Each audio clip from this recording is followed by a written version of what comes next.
삼양식품, 농심 1등 기업 지금 2등 기업이죠. 바뀌었습니다. 라면 업계. 근데 이제 투자 전략이 있거든요. K라면이 지금 잘 나간다고 하는데 농심 주가가 못 올라가요.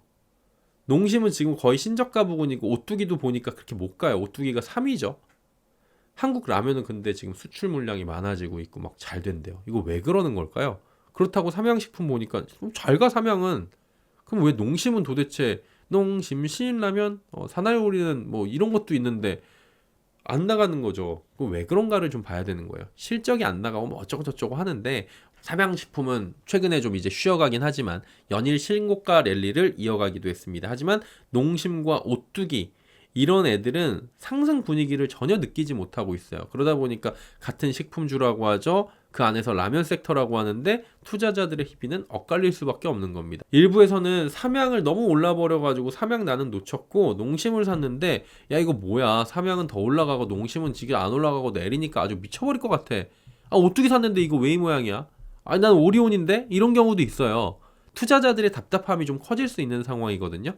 여기서 이제 중요한 투자 원칙 두 가지를 우리는 체크를 할 수가 있다는 거. 첫 번째, 대다수의 진짜 개인 투자자들이 비슷한 행동을 하는데 1등 주식 놓치고 2등 주식 샀다가 수익률을 고전하는 개인들의 전형적인 특성이라는 겁니다.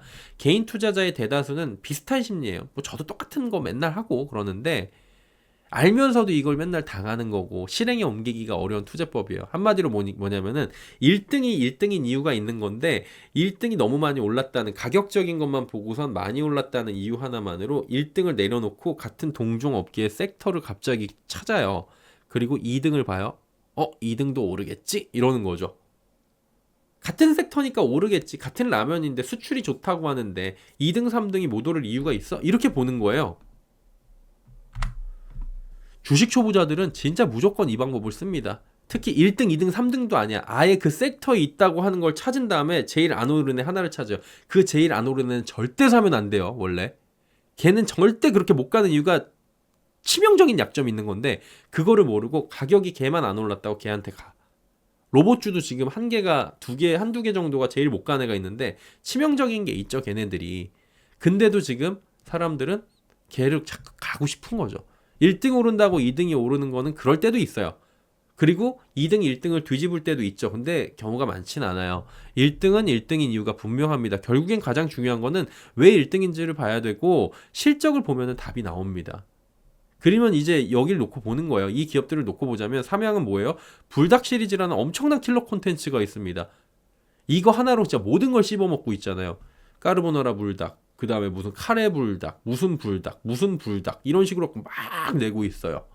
반대로 농심은 신라면이라는 스테디셀러가 있고 안성탕면이라는 게 있고 너구리가 있고 짜파게티가 있고 이거 섞어갖고 짜파구리가 있고 그렇긴 한데 꾸준히 수출도 되는데 내수 비중이 좀 있고 실적도 그만큼 드라마틱하지 않고 수출에서 그렇게 뚜렷한 지금 방향성을 보여주지 못하는 거예요. 그러다 보니까 실적이 엇갈립니다. 농심은 지난해 1분기부터 3분기까지의 영업이익이 역성장을 해요. 1분기 실적은 부합을 했는데 2분기, 3분기에는 뭐예요? 시장 기대치를 밑돈 겁니다. 국내에서는 왜 그래요? 내수 경기가 지금 침체돼 있죠. 그리고 경쟁이 심화됩니다. 이게 여러 번 말씀드렸지만 저는 이거 담당자들하고 직접 만날 기회가 있잖아요. 이분들이 뭐라고 하냐면 공통된 얘기로 여러분 요즘 같은 물가 시대에 단돈 1,500원 가지고 한 끼를 든든하게 먹을 수 있는 게 있나요? 라고 얘기를 합니다. 그럼 반대로 가격이 싸다는 얘기죠. 못 올려요. 이거 정부에서 물가 제한 품목으로 들어가가지고 가격 올리기가 쉽지가 않아요. 국내에서는. 그럼 해외로 나가야 됩니다. 그리고 국내에서 하려면은 이걸 원재료 값을 들어오는데 달러가 이렇게 올라가게 되면은 국내에서 팔면은 가격 인상을 못 하게 되면은 이건 이익이 안 나요. 심지어 가끔 이제 폭탄 세일할 때 있잖아요. 마트 같은 데 가면 라면들 막 번들로 해갖고 파는 거 이거 손해보고 판다고 하더라고요. 그럼 뭐예요? 해외에서 돈을 벌어야 돼. 해외 비중이 높은 애를 찾아야 되는데 삼양은 해외 비중이 엄청나게 높아요. 그러니까 해외에서도 이제 비용 증가나 판매량이 그럼에도 불구하고 늘어나야 되는 건데 얘는 이제 국내에서 내수가 부진하고 농심 같은 경우에는 해외에서 비용 증가, 판매량 감소하니까 수익성이 악화된 거죠. 그 전해에는 그게 좀 괜찮았었어요. 근데 이제 보니까 사람들이 착각을 하는 게 뭐냐면은 한국 라면의 수출세. 통계를 보니까 아니 전년 대비 31.1%나 라면 수출이 증가했는데 이게 무슨 얘기냐? 이거는 전반적으로는 올라가는데 기업별로는 좀 희비가 많이 엇갈렸다라는 거죠. 불닭볶음면 잘 나가잖아요. 예, 이 시즌이 막 나가. 그러니까 주가가 1년 동안 300% 올라가는 거예요. 그러면서 이제 5월에는 지난해 5월에는 농심을 제끼고 라면 대장주에 올라갑니다. 굉장히 이게 쇼킹한 거거든요. 2등이 1등을 클럽 콘텐츠 하나로 잡아먹었다. 그리고 1등을 쉽게 지금 뺏질 못해요.